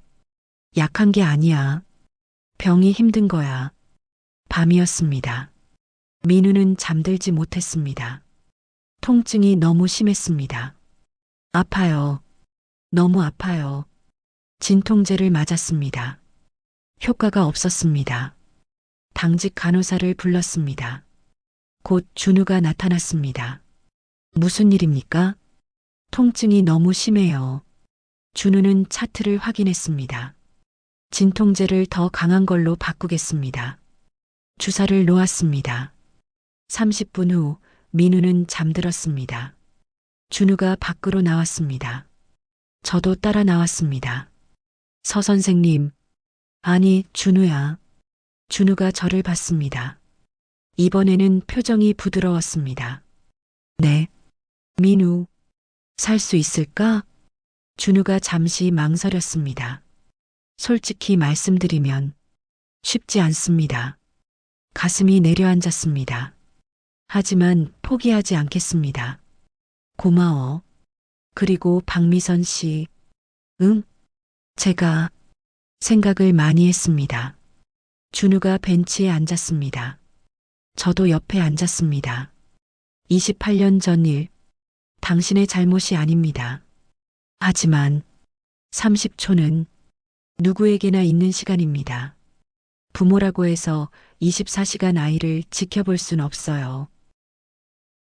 잘못은 한상규에게 있습니다. 당신이 아니라. 눈물이 흘렀습니다. 고마워. 그렇게 말해줘서. 그리고 저도 죄송합니다. 왜? 너무 차갑게 대했습니다. 당신이 얼마나 힘드셨을지 생각하지 못했어요. 괜찮아. 이해해. 준우가 하늘을 봤습니다. 강민우 씨를 보면서 깨달았습니다. 뭘? 저는 운이 좋았던 거예요. 좋은 부모님 만나서 풍족하게 자랐어요. 하지만 민우 씨는 준우의 목소리가 떨렸습니다. 같은 날 납치됐는데 저는 천국에서 살았고 민우 씨는 지옥에서 살았어요. 그게 공평하지 않잖아요. 응. 그래서 살리고 싶어요. 제가 받은 걸 나눠주고 싶어요. 저는 준우의 손을 잡았습니다. 고마워. 정말 고마워. 그리고 준우가 저를 봤습니다. 천천히.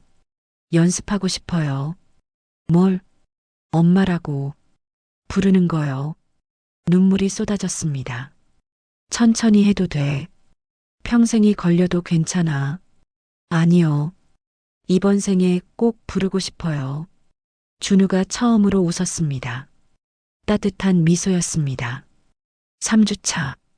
박미선은 결심했습니다. 변호사 사무실로 갔습니다. 한상규 유산 받겠습니다. 민우 씨께서 동의하셨습니까? 아니요. 하지만 제가 설득할게요. 그 돈으로 민우를 살릴 거예요. 서류에 서명했습니다. 30억 원. 그중 5천만 원은 민우 치료비로, 나머지는 재단 설립 자금으로 병실로 돌아왔습니다. 민우야. 네, 어머니. 한상규 유산 받기로 했어. 민우의 얼굴이 굳었습니다. 왜요? 제가 싫다고 했잖아요. 미안해. 하지만 너를 살려야 돼. 그 사람 돈으로요? 응. 그 돈으로 너를 살리고 나머지로 재단 만들 거야. 실종 아동 돕는 재단. 그게 한상규가 원한 거야. 하지만 민우야.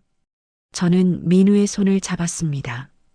그 사람이 너를 버린 건 잘못이야. 용서할 수 없어. 하지만 그 돈을 좋은 일에 쓰면 적어도 그 죄가 조금은 씻기지 않을까? 민우가 울었습니다. 저는 그 사람이 미워요. 엄마도 버리고 저도 버리고 어머니 아들도 빼앗아가고 나도 미워. 하지만 미움만으로는 아무것도 바뀌지 않아. 그러니까 이제 그만 미워하자. 그리고 그 돈으로 새로운 시작을 하자. 민우가 고개를 끄덕였습니다. 3개월이 지났습니다. CT 검사를 했습니다. 준우가 결과를 들고 왔습니다. 민우 씨, 네. 종양이 줄었습니다. 40%. 정말요? 네. 신약이 효과가 있는 것 같습니다. 박미선이 울었습니다. 기쁨의 눈물이었습니다. 계속 치료하시면 완치도 가능합니다. 감사합니다. 선생님, 아니요. 민우 씨가 잘 버텨주신 거죠. 6개월 후, 축하합니다. 준우가 웃으며 말했습니다. 더 이상 암세포가 보이지 않습니다. 완치, 됐다는 거예요? 네. 기적입니다. 민우가 울었습니다. 박미선도 울었습니다. 준우도 눈가가 붉어졌습니다.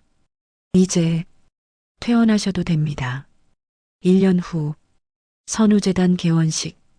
한상규가 남긴 돈으로 만든 재단이었습니다. 실종 아동을 돕고 고아들을 지원하는 재단. 재단 이사장 강민우입니다. 민우가 단상에 섰습니다. 머리카락이 다시 자랐습니다. 몸무게도 회복했습니다. 건강해 보였습니다. 저는 33년 동안 고아로 살았습니다. 부모 없이, 가족 없이. 민우의 목소리가 떨렸습니다. 외로웠습니다. 힘들었습니다. 하지만 포기하지 않았습니다. 청중이 박수쳤습니다. 그리고 1년 전 한 분을 만났습니다. 민우가 객석을 봤습니다. 박미선이 앉아 있었습니다. 제게 엄마가 되어주신 분입니다. 혈연은 아니지만 진짜 엄마입니다. 박미선이 울었습니다. 이 재단은 그분처럼 포기하지 않는 사람들을 돕겠습니다. 아이를 잃은 부모들, 부모를 찾는 아이들, 모두를. 박수가 터져 나왔습니다. 개원식 후 3사람이 한강공원을 걸었습니다. 박미선, 준우, 민우. 형? 민우가 준우를 불렀습니다. 뭐? 고마워요. 저 살려주셔서. 당연한 거 했을 뿐이야. 아니에요. 형 아니었으면 전 죽었어요. 준우가 민우 어깨를 두드렸습니다. 이제 살았으니까 잘 살아. 네. 그럴게요. 3사람은 벤치에 앉았습니다. 침묵이 흘렀습니다. 편안한 침묵이었습니다. 준우가 입을 열었습니다. 박미선 씨, 응? 아니. 준우가 다시 말했습니다. 엄마. 심장이 멎었습니다.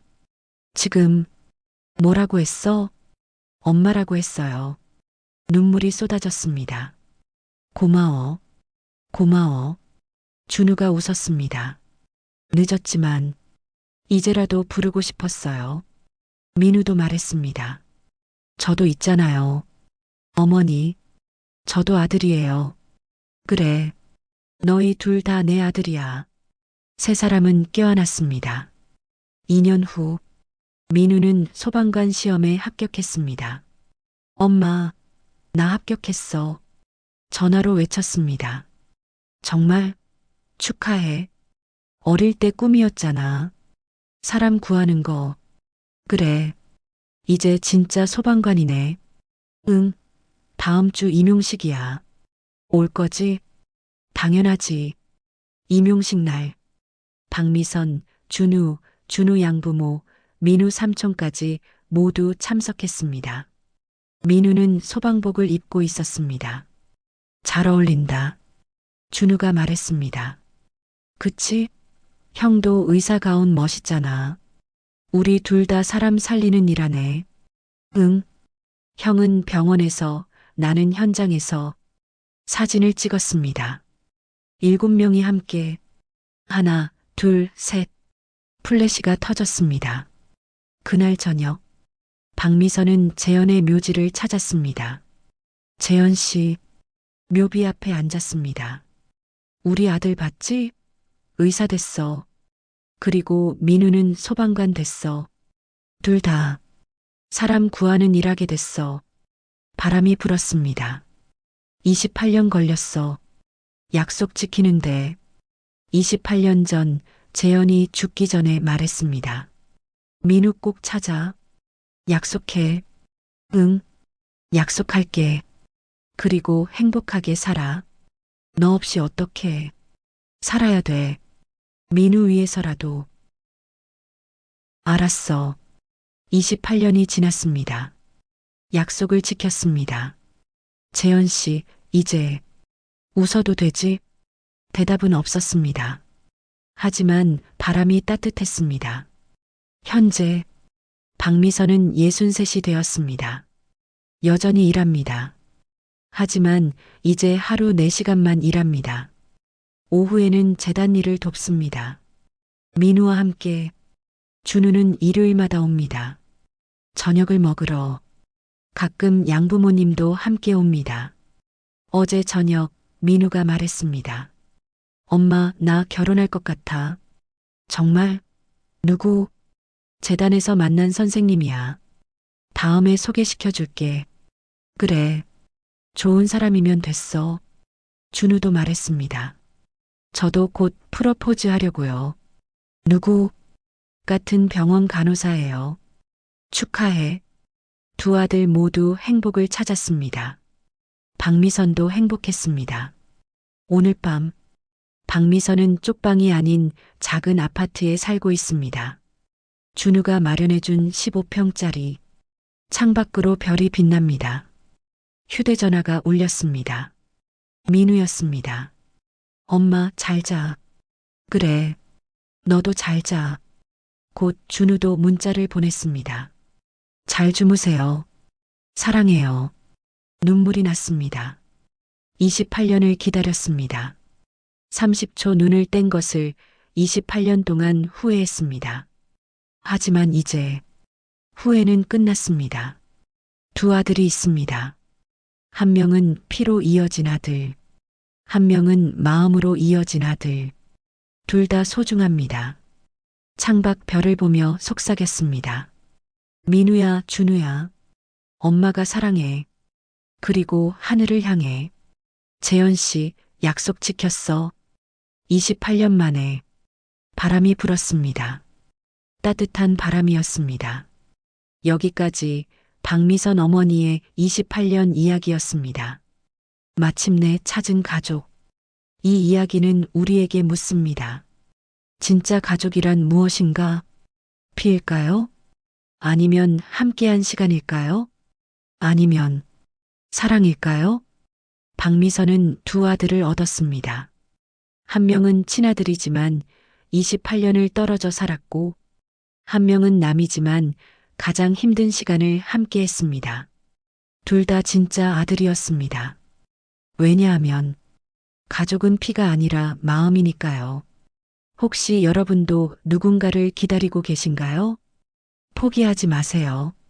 늦어도 괜찮습니다. 28년이 걸려도 괜찮습니다. 중요한 건 포기하지 않는 것입니다. 그리고 혹시 여러분 곁에 혈연은 아니지만 가족 같은 사람이 있나요? 그 사람을 소중히 하세요. 피보다 진한 것이 있습니다. 바로 함께한 시간과 사랑입니다. 여러분께 부탁드립니다. 이 이야기가 여러분의 마음에 닿았다면, 혹시 누군가에게 위로가 되었다면, 구독 버튼을 눌러주세요.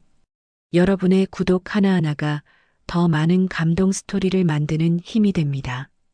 좋아요도 꼭 눌러주세요.